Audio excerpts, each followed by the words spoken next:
my pride, and I know how to hide all my sorrow and pain. I'll do my crying in the rain. If I wait for stormy skies, you won't know the rain from the tears in my eyes. You'll never know that I still love you so. Only heartaches remain. I'll do my crying in the rain. Raindrops falling from heaven could never take away my misery. Since we're not together, I pray for stormy weather to hide these tears I hope you'll never see.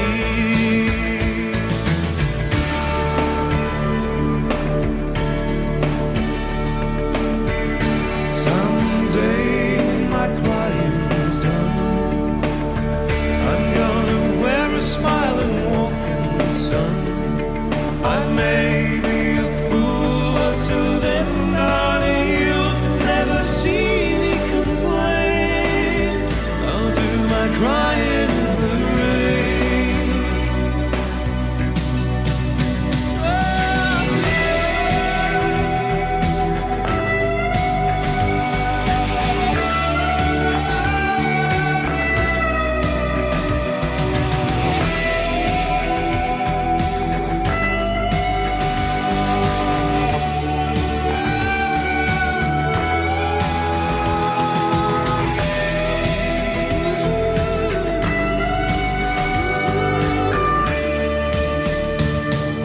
Since we're not together, I pray for stormy weather to hide these tears I hope you'll never see.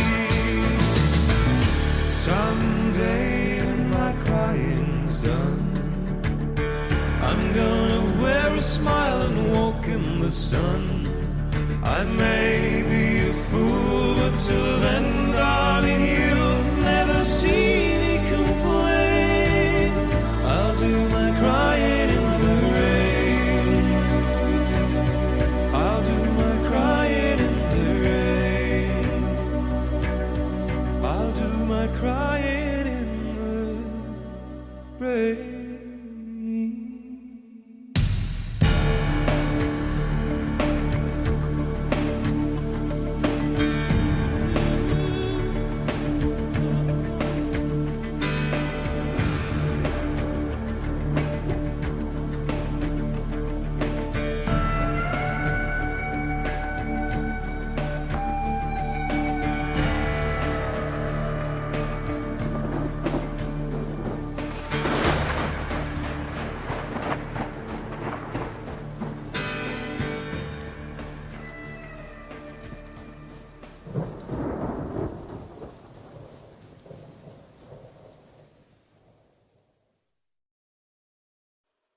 Muito bem, queridos ouvintes do Pensa Comigo Podcast. Hoje é segunda-feira, dia 6 de setembro de 2021. O meu nome é Moisés Gonçalves, é uma satisfação, é um prazer ter aqui a sua audiência, a sua presença. Como estamos? Tudo bem com vocês? Tudo legal? O que tem de histórias para contar? Eu tenho várias. Eu não apareço aqui desde março desse ano, eu acho. Eu acho que foi em março que eu parei de gravar podcast. Eu não sei porque, eu simplesmente desanimei. Na verdade, eu acho que eu sei por quê. Porque quando eu comecei a gravar isso aqui, em junho do ano passado, a minha maior reclamação era não ter nada material. Eu era bem materialista, mas era porque eu realmente não tinha nem, sei lá, nenhuma bicicleta para pedalar.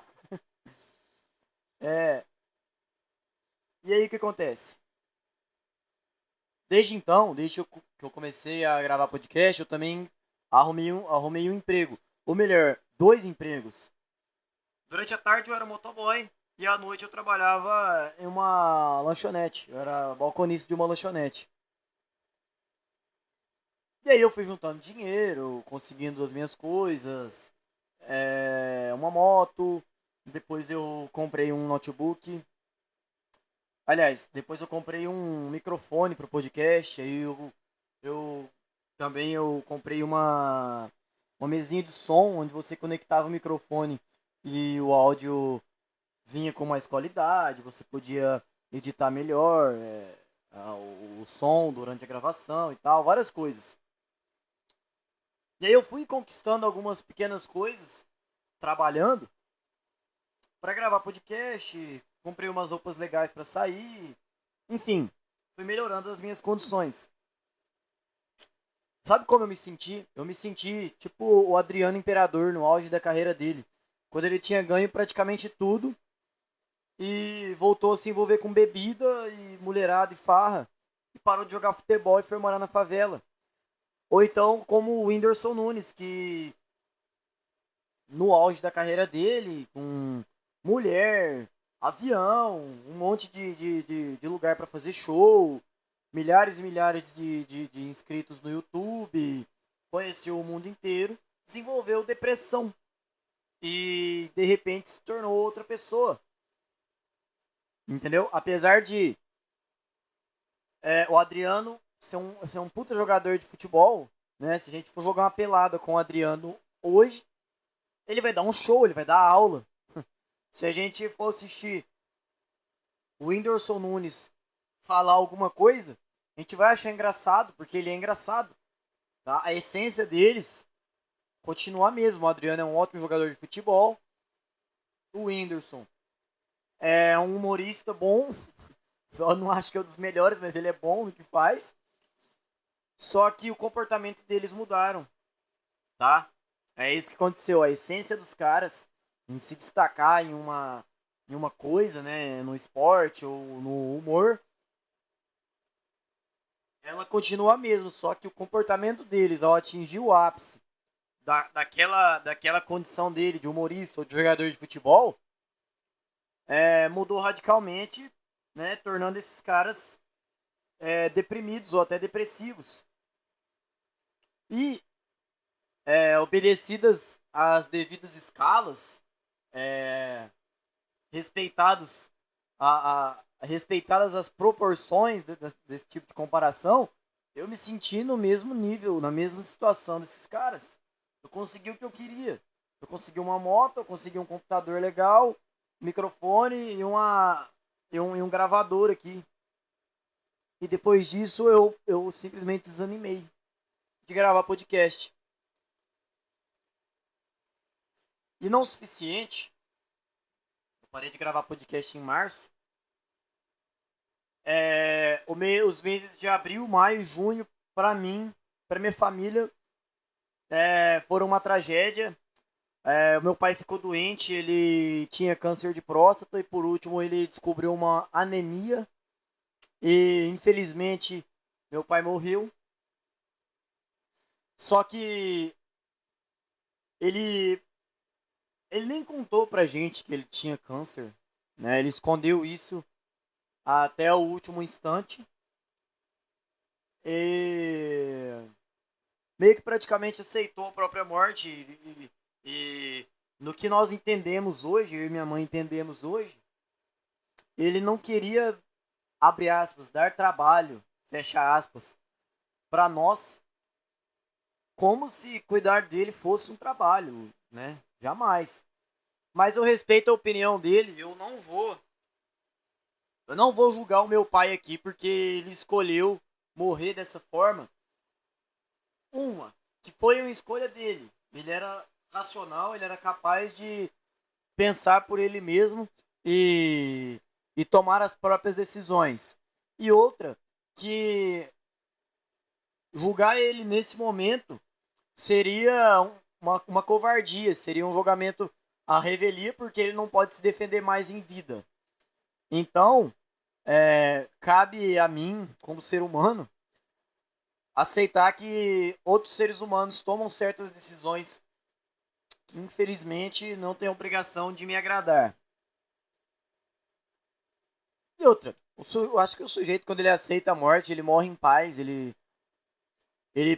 não sofre na consciência dele. Talvez ele sofra dores, né, no corpo, mas a consciência dele provavelmente morreu em paz, morreu tranquila, de saber que tomou uma decisão alguns anos atrás, quando ele descobriu esse câncer, e que hoje ele está mantendo essa decisão sem, é, sem ter voltado atrás. Então, não vou julgar meu pai, até porque ele não poderia se defender, né? Se eu, por acaso. Vamos supor que eu estivesse revoltado com a morte dele. Primeiro, se existe uma consciência além desse plano, e essa consciência ainda é capaz de se conectar com os seres humanos vivos em carne e osso, e eu tô aqui puto porque meu pai morreu, porque ele fez isso, porque ele abandonou a gente, por quê, porque, meu Deus, por que Deus nos abandonou?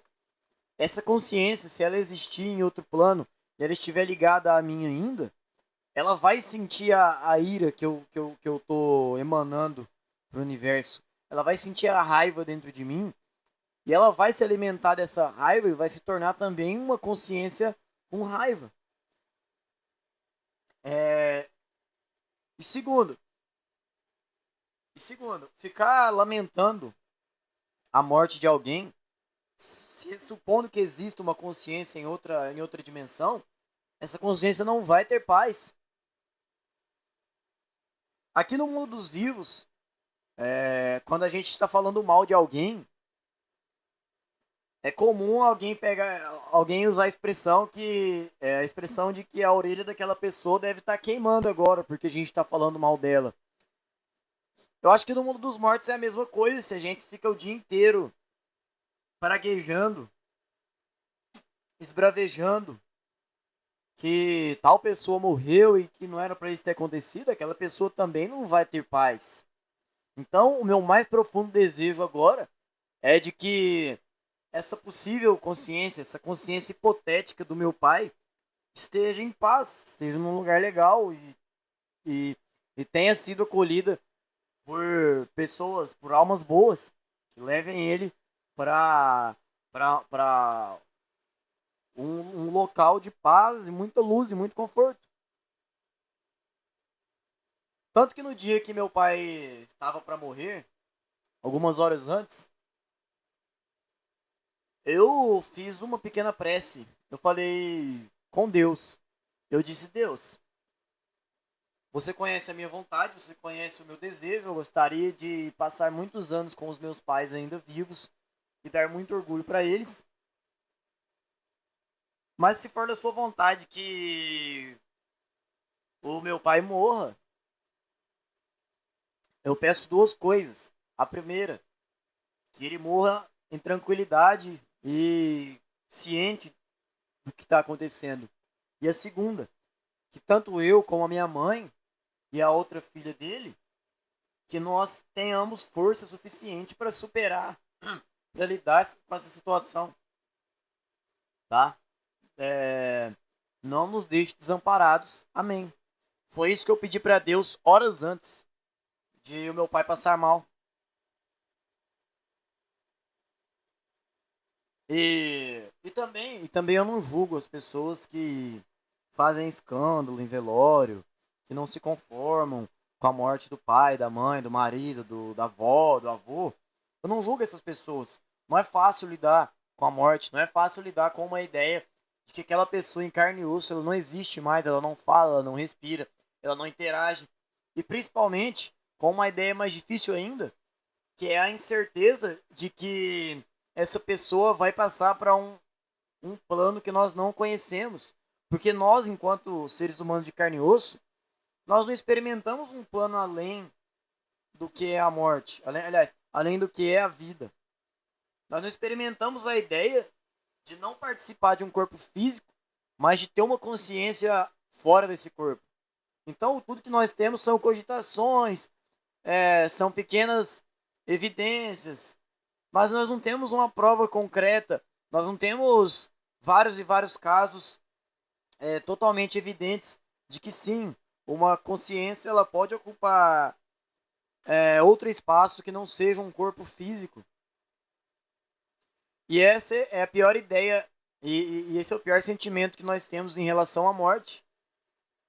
Porque talvez a ausência do corpo físico, talvez ela não seja o problema maior, e sim a incerteza de que nós vamos poder interagir com aquela consciência que ocupava aquele corpo que está ali deitado no caixão. Agora você me entende? E é difícil explicar a dor que nós sentimos, não existem palavras. O que nós seres humanos ainda conseguimos fazer são são são, são pequenas referências a este momento que é a morte do corpo físico. Essa dor, esse sentimento, ele não tem nome, um nome específico. E por isso eu não tiro a razão de quem não aceita a morte dos outros, de entes queridos, de familiares, enfim. O podcast de hoje era só para marcar presença mesmo.